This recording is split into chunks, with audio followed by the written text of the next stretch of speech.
Hello friends. तो चलिए हम लोग सीखने वाले हैं अब फंक्शन क्या होते हैं। ओके, तो मैं यहीं पर टाइप कर दे रहा हूँ फंक्शन क्या होते हैं।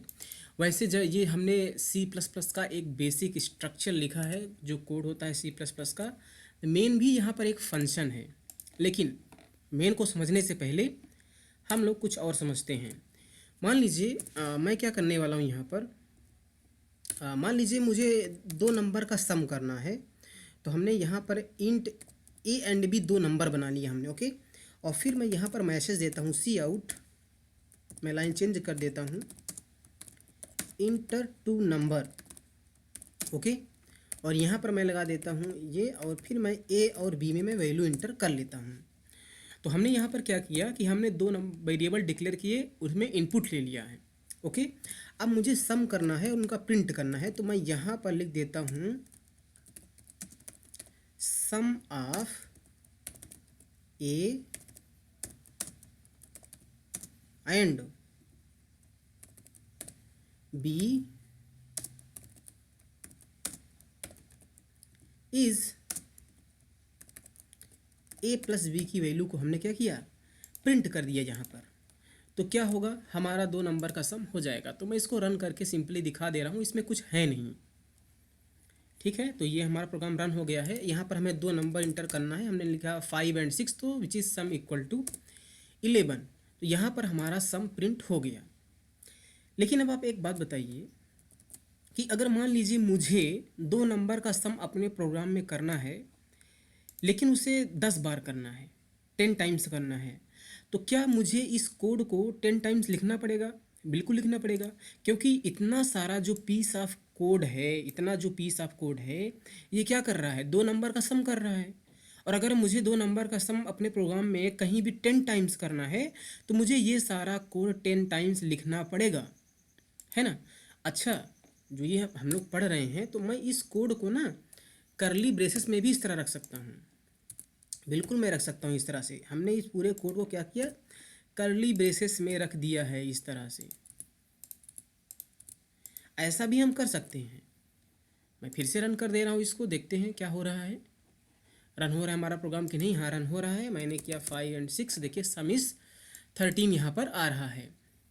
तो बॉटम लाइन ये है कि हम अपने किसी भी पीस ऑफ कोड को, अगर जैसे ये हमारा कोड है, दो नंबर का सम कर रहा है, तो अगर हम इस कोड को अपने प्रोग्राम से सेपरेट करना चाहते हैं, तो हम उसको बिल्कुल इस तरह से करली ब्रेसेस के अंदर रख सकते हैं। लेकिन जब हमने करली ब्रेसेस के अंदर रख दिया, तो जो ये वेरिएबल थे ए एंड बी, अब मैं इनका यूज़ बाहर नहीं कर सकता, है ना। लेट्स से अगर मैं C equal to A plus B लिखता हूँ, तो जो ए और बी का स्कोप था, ये इस ब्रैकेट के, इस करली ब्रेसेस के अंदर ही है, बाहर हम नहीं यूज़ कर सकते। देखिए, हम यहाँ पर एडवांस कंपाइलर यूज़ कर रहे हैं, जो कि क्या है, विजुअल स्टूडियो कोड है। तो यहाँ पर वो एरर भी दिखा रहा है, क्या कह रहा है, आइडेंटिफायर बी इज़ अनडिफाइंड।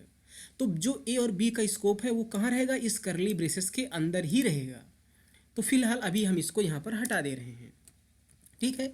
लेकिन अगर हमने यहाँ पर देखा कि अगर हमें इस पीस ऑफ कोड को सेपरेट करना है, क्योंकि ये एक स्पेसिफिक टास्क परफॉर्म कर रहा है, तो हम इस कोड को इस तरह से करली ब्रेसेस में भी रख सकते हैं, और ना रखें तो भी कोई बात नहीं, ठीक। अब आप समझिए कि अगर मुझे, जैसा मैं बोल रहा था कि अगर मुझे अपने इस पूरे प्रोग्राम में, जो भी मैं प्रोग्राम बना रहा हूँ, उसमें अगर मुझे 10 बार दो नंबर का सम करना है, तो मुझे ये कोड 10 टाइम्स रिपीट करना पड़ेगा। और ऑब्वियस सी बात है, अगर 100 टाइम अगर मुझे दो नंबर का सम करना है, तो मुझे ये कोड 100 बार लिखना पड़ेगा, जो कि अप्रोप्रिएट नहीं है। इसीलिए कॉन्सेप्ट आता है फंक्शन का कॉन्सेप्ट। तो फंक्शन क्या होता है, पहला बात आप यहाँ पर समझिए, ठीक। फंक्शन क्या होता है, कुछ सेट ऑफ इंस्ट्रक्शन होता है, पीस ऑफ कोड होता है, जैसे यहाँ पर हमने लिखा है, जो कोई ना कोई स्पेसिफिक टास्क को परफॉर्म करता है, जिसके द्वारा कुछ टास्क परफॉर्म किया जाता है। ओके, तो मैं क्या कर रहा हूँ, अब इस पूरे पीस ऑफ कोड को मैं फंक्शन में रखना चाहता हूँ। तो मैं क्या कर सकता हूँ कि जो ये हमने यहाँ पर लिखा है अभी कोड, सबसे पहले मुझे क्या करना पड़ेगा, अगर ये फंक्शन है, मुझे अब देखिए, ध्यान से देखना, जैसे अब यहाँ पर आप समझिए मेन के बारे में, मेन भी एक फंक्शन है। तो यहाँ पर मेन फंक्शन है जिसका नाम है मेन, है ना। तो अगर कोई भी फंक्शन है, तो उसका मुझे क्या चाहिए, एक नाम चाहिए। तो लेट से मैं इसका नाम रख रहा हूँ ऐड। ओके, ऐड हमने रख लिया। और अगर फंक्शन है तो उसके आगे मुझे करली ब्रेसेस लगा पैरेंथेसिस लगाना पड़ेगा। तो हमने लगा दिया ऐड और इस तरह से हमने बना दिया एक फंक्शन। और ये जो यहाँ पर इंट लिखा है इसको बोला जाता है रिटर्न टाइप। तो रिटर्न टाइप का मतलब होता है कि जो फंक्शन है वो किस टाइप की वैल्यू को रिटर्न कर रहा है। तो यहाँ पर लिखा है इंट, इसीलिए मेन फंक्शन जो है किस टाइप की वैल्यू को रिटर्न कर रहा है, इंटीजर टाइप की वैल्यू। तो जीरो है वो एक इंटीजर टाइप की वैल्यू है, तो इसीलिए यहाँ पर लिखा गया है रिटर्न जीरो। तो रिटर्न का यूज़ करके जो एक कीवर्ड है, हम कोई भी वैल्यू किसी फंक्शन से रिटर्न कर सकते हैं। जैसे यहाँ पर मेन एक फंक्शन है जिससे हम जीरो रिटर्न कर रहे हैं, जो कि एक इंटीजर टाइप की वैल्यू है, इसीलिए इस मेन का रिटर्न टाइप क्या है, इंट है। तो फंक्शन के बारे में हमने तीन चीज़ें अभी देखी कि फंक्शन का नाम होता है, फंक्शन का रिटर्न टाइप होता है, और रिटर्न कीवर्ड का यूज़ करके हम वैल्यू को रिटर्न करते हैं। तो इस फंक्शन को आप देखिए, क्या इस फंक्शन से हम कुछ वैल्यू रिटर्न कर रहे हैं। इस फंक्शन के अंदर हमने कोई भी रिटर्न कीवर्ड नहीं लिखा है, और हमने रिटर्न कीवर्ड नहीं लिखा इसका मतलब हम कोई भी वैल्यू रिटर्न नहीं करना चाहते। और जब हम वैल्यू रिटर्न नहीं करना चाहते तो उस केस में फंक्शन का जो रिटर्न टाइप होता है वो क्या होता है, उसे हम बोलते हैं वायर्ड। क्या बोलते हैं, वायर्ड बोला जाता है। उस फंक्शन का रिटर्न टाइप क्या है, वायर्ड है। ठीक है, तो हमने यहाँ पर क्या किया, एक फंक्शन को क्या किया है, बना दिया है। तो इसको बोलते हैं फंक्शन की डिफिनीशन, फंक्शन को डिफाइन करना। क्या बोलते हैं, फंक्शन डिफिनीशन, है ना। मैं इसको सेव करता हूँ। तो हमने यहाँ पर देखिए एक फंक्शन को डिफाइन कर लिया है। लेकिन देखिए हम लोग ना C++ में क्या है कि फंक्शन को इस तरह, देखिए मेन भी एक फंक्शन है और उसके अंदर हमने फंक्शन को डिफाइन किया, तो हम लोग ऐसा नहीं करेंगे। ठीक है, उसका एक अलग रूल्स होते हैं किस तरह से हम फंक्शन के अंदर फंक्शन डिफाइन करते हैं, जो हम बाद में देखेंगे कभी। लेकिन हम फंक्शन को अभी मेन के अंदर डिफाइन नहीं करेंगे, इसीलिए देखिए वो एरर दे रहा था। तो हमने अपने इस फंक्शन को क्या किया, यहाँ पर बाहर कर दिया है डिफाइन। ओके, तो हमने क्या किया, एक फंक्शन डिफाइन किया है जिसका नाम क्या है, ऐड है, जिसका रिटर्न टाइप क्या है, वायर्ड है। वायर्ड रिटर्न टाइप क्यों है, क्योंकि हमारा फंक्शन किसी टाइप की वैल्यू को रिटर्न नहीं कर रहा है। हम किसी भी फंक्शन से वैल्यू को रिटर्न कर सकते हैं रिटर्न कीवर्ड का यूज करके। जैसे हमारा मेन फंक्शन जीरो को रिटर्न कर रहा है, और जिस टाइप की हम वैल्यू को रिटर्न करते हैं वही हमारे फंक्शन का रिटर्न टाइप होना चाहिए। जब हम किसी फंक्शन से वैल्यू रिटर्न नहीं करते तो उससे उसका रिटर्न टाइप होता है वायर्ड। ओके, तो ये हो गया फंक्शन डिफिनीशन। अब दूसरी बात आती है कि जब हमने फंक्शन डिफाइन कर दिया है तो हमें उसे डिक्लेयर भी करना पड़ता है ना। जैसे हमने यहाँ पर गेट सी एच जो कि एक प्री डिफाइंड फंक्शन है उसको हमने यूज़ किया है, तो उसके लिए हमने conio dot H header file को इंक्लूड किया है जिसमें गेट सी एच का डिक्लेरेशन है और डिफिनीशन भी किसी लाइब्रेरी फाइल में है। तो हमने क्या किया, इस फंक्शन को डिफाइन किया, लेकिन अब मुझे इस फंक्शन को क्या करना पड़ेगा, डिक्लेयर करना पड़ेगा। तो डिक्लेयर करने के लिए हम लोग लिखते हैं फंक्शन का रिटर्न टाइप, फंक्शन का नाम, और इस तरह से हम लोग फंक्शन को डिक्लेयर करते हैं। तो इसको बोला जाता है क्या, फंक्शन डिक्लेरेशन। ओके, अच्छा, सी लैंग्वेज में जब आप फंक्शन का डिक्लेरेशन नहीं करते तो भी प्रोग्राम रन हो जाता है। C++ में आप कर दीजिए। ओके, हो सकता नहीं तो आपको एरर मिलेगा। तो हमने क्या किया, फंक्शन को डिफाइन किया, फंक्शन को डिक्लेयर किया। अब बात ये आती है कि क्या ये जो कोड हमने ऐड फंक्शन के अंदर लिखा है, क्या ये हमारा कोड रन हो जाएगा। तो इसको मैं रन कर देता हूँ यहाँ से, देखिए आप। तो हमने प्रोग्राम को रन कर दिया और गेट सी एच हमने लगाया है, इसीलिए हमारी जो स्क्रीन है रुकी है। जैसे मैं कोई केप्रिस करता हूँ हमारा प्रोग्राम इंड हो गया, हमारी आउटपुट स्क्रीन पर कुछ भी हमें नहीं दिखा। अगर ये फंक्शन चलता तो ज़रूर हमें 2 नंबर इंटर करने के लिए बोला जाता और हमें सम मिल जाता। तो इसका मतलब कि ये फंक्शन चला ही नहीं। तो फंक्शन को अगर आप चलाना चाहते हैं, एग्जीक्यूट कराना चाहते हैं, तो आपको करना पड़ेगा फंक्शन को कॉल। अब सी प्लस प्लस में देखिए क्या होता है कि जो भी इंस्ट्रक्शन आपने मेन के अंदर लिखा है वही एग्जीक्यूट होते हैं। तो अगर आप चाहते हैं कि ये ऐड फंक्शन का एग्जीक्यूशन हो तो आपको इस ऐड फंक्शन को कॉल करना पड़ेगा मेन के अंदर से। इस तरह से हमने मेन के अंदर क्या किया, ऐड फंक्शन को कॉल कर लिया। और कॉल किस तरह से करते हैं, फंक्शन का नाम लिख के इस तरह से पैरेंथेसिस लगा देते हैं। जैसे हमने गेट सी एच को कॉल किया है तो गेट सी एच हमने फंक्शन का नाम दिया, गेट सी एच क्या है, फंक्शन का नाम है। अब क्योंकि फंक्शन है तो हमने पैरेंथेसिस लगाया है। उसी तरह से हमने ऐड को कॉल किया है। तो ये क्या है, ये है फंक्शन कॉल। तो फंक्शन के बारे में अब आपको तीन चीज़ें समझनी हैं कि अगर जब भी आप फंक्शन बनाना चाहते हैं तो सबसे पहले आपको फंक्शन की डेफिनेशन लिखनी है, फंक्शन को डिक्लेयर करना है और फंक्शन को कॉल करना है। जब तक आप फंक्शन को कॉल नहीं करेंगे फंक्शन एग्जीक्यूट नहीं होगा। तो मेन फंक्शन से हमारा क्या होगा, एग्जीक्यूशन स्टार्ट होगा। तो सबसे पहले ये वाली लाइन चलेगी, फिर ऐड फंक्शन कॉल होगा। जैसे ही ऐड फंक्शन कॉल होगा तो कंट्रोल हमारा इस ऐड फंक्शन में आ जाएगा और ऐड फंक्शन की पूरी line by line coding execute करेगा।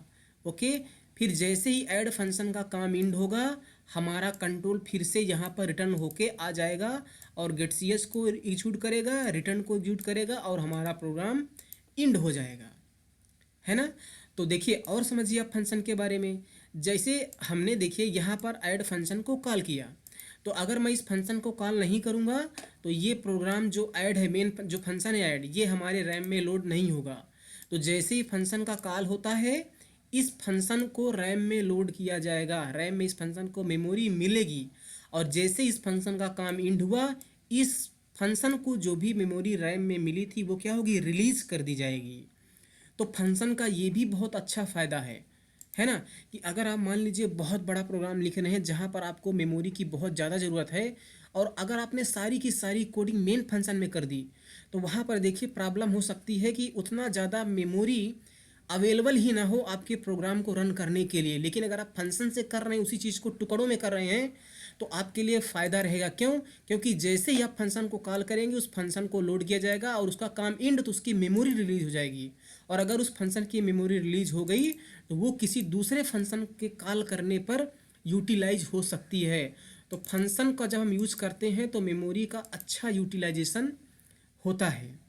ओके, तो चलिए अगर मैं इस बात को समराइज करूं तो जब हम फंक्शन को डिफाइन करते हैं तो फंक्शन का रिटर्न टाइप होता है, फंक्शन का नाम होता है, हम लोग पैरेंथेसिस लगाते हैं और करली ब्रेसेस के अंदर हम वो सारा अपना काम कर लेते हैं जो भी हमें टास्क परफॉर्म करना होता है, उसे हम बोलते हैं फंक्शन डिफिनीशन।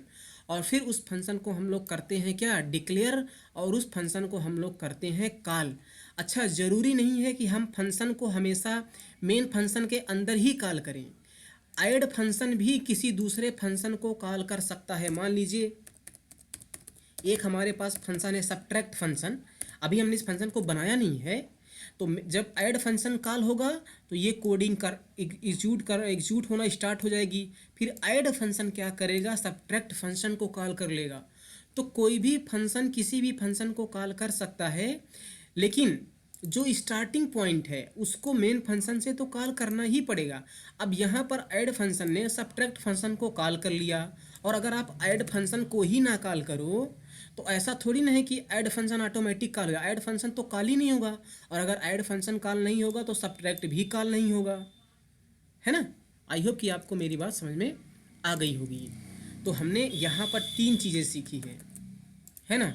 अब थोड़ी सी और अगर हम बात करें तो जो ये फंक्शन है, हम फंक्शन में आर्गूमेंट्स पास कर सकते हैं। जब हमने फंक्शन को कॉल किया तो हम यहाँ पर वैल्यूज़ भी पास कर सकते हैं, कई भी वैल्यू हम पास कर सकते, कितनी भी वैल्यू, चाहे हम कांस्टेंट पास कर दें या कोई वेरिएबल पास कर दें उसमें वैल्यू हो।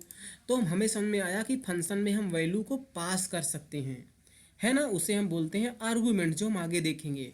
तो अगर फंक्शन कोई वैल्यू को एक्सेप्ट कर सकता है और फंक्शन का रिटर्न टाइप भी कुछ हो सकता है, या तो वाइड होगा, अगर कुछ नहीं रिटर्न कर रहा है तो वाइड होगा, और रिटर्न कर रहा है तो वो डेटा टाइप होगा जिस टाइप की वैल्यू को फंक्शन रिटर्न कर रहा है। तो अभी यहाँ पर आपने देखा कि अगर मैं इस ऐड फंक्शन को, जो मैं बात कर रहा था, अगर मैं इस ऐड फंक्शन को 2 बार कॉल कर लूँ तो 2 बार हमें वो प्रोग्राम वो प्रोग्राम हमारा 2 बार, ऐड फंक्शन हमारा 2 बार चल जाएगा। तो अब मुझे जितनी भी टाइम कॉल करना है मैं कॉल कर सकता हूँ। देखिए 11, ये देखिए 7, और हमारा प्रोग्राम अब एंड होगा, 2 बार फंक्शन कॉल हो गया। तो अगर मुझे 1000 बार कोई काम करना है, ऐड का काम हमें 1000 बार करना है, तो जहाँ जहाँ मुझे जरूरत पड़ेगी सिंपली मैं ऐड फंक्शन को एक लाइन लिख करके कॉल कर सकता हूँ और हमारा काम हो जाएगा। तो ये कितना पावरफुल है ना। अब अगर मैं फंक्शन को क्लासीफाई करूँ तो मेनली जो फंक्शन होते हैं वो 4 टाइप के होते हैं। पहला क्या होता है, function with argument without return value. Okay, या पहले मैं विदाउट कर लेता हूँ, function without argument without return value. Okay,